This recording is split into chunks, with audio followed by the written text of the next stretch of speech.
നമ്മുടെ ബാല്യകാലത്ത് മാതാപിതാക്കളുടെ സംരക്ഷണയിലാണ് നമ്മൾ സന്തോഷിക്കുന്നത്. കൗമാരത്തിലേക്ക് കടക്കുമ്പോൾ നമ്മുടെ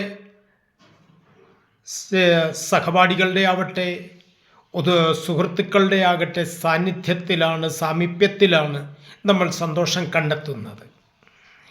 യൗവനത്തിലേക്ക് കടന്നാൽ നമ്മുടെ പങ്കാളിയുടെ അല്ലെങ്കിൽ ഭാര്യയുടെ ആ സാമീപ്യത്തിലാണ് നമ്മൾ പരമാവധി സന്തോഷം കണ്ടെത്തുന്നത്.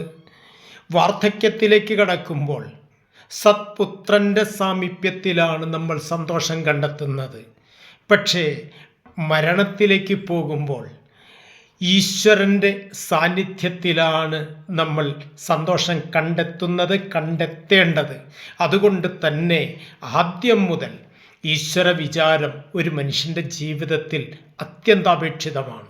അത് മരിക്കുന്ന സമയത്ത് അഥവാ നമ്മുടെ ഈ ശരീരം ത്യജിക്കുന്ന സമയത്ത് അത് ആ പരമമായ ആ ഭാവത്തിലേക്ക്, ആ ഈശ്വരഭാവത്തിലേക്ക് നമ്മുടെ ജീവാത്മസ്വരൂപത്തെ നയിക്കുവാൻ പരമപ്രധാനമാണ് ആദ്യം മുതലുള്ള ഈശ്വര വിചാരം.